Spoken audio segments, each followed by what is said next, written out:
When I first heard the term intimacy choreography, I thought, yes.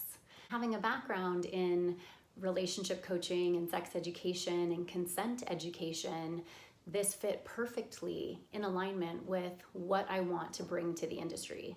Having an intimacy coordinator on set only helps create an even safer space for both parties to come to work and be in a potentially uncomfortable or vulnerable situation and do it successfully. That's exactly what I was doing 20 years ago. I was doing a lot of acting for Playboy Video and Cinemax, and so a lot of the stuff that we were shooting were simulated sex scenes. And the directors really didn't have any input on what they wanted to see, what they wanted us to do. And I would always pull my co-star aside and just say, okay, let's just talk about the sex scene. What's okay, what's not okay? Are we going to kiss with tongue? What parts of the body are off limits? Let's do this position, this position, this position, and then we're out. And the directors would love it because they would just do a one-take scene, be able to get everything they needed, and we'd be moving on with the rest of the shoot day. A lot of actors feel uncomfortable when it comes to nudity or simulated intimacy, and it's understandable. I remember specifically being on set with Betty Thomas and working on this feature film where I had been hired to play a porn star. And most of the film I was topless, and I remember her telling me, thank you. Thank you for just always being prepared for any time I needed to be topless or anything that the scene required that some other actresses might have felt vulnerable or disempowered when it came to the nudity that was required for their contract. One of the other characters in the movie was going to need to have a makeout scene with me in which she would become topless, and it was tremendously difficult for her. She was completely uncomfortable with the thought, even though she had agreed to it in her contract and she knew that it was required for her role.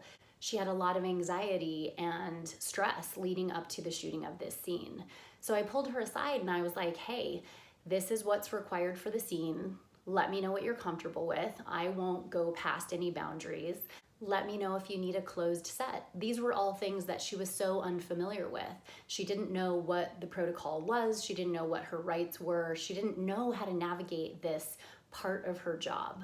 How I teach intimacy for the stage is very dependent on what's necessary for the scene as well as the chemistry between the actors.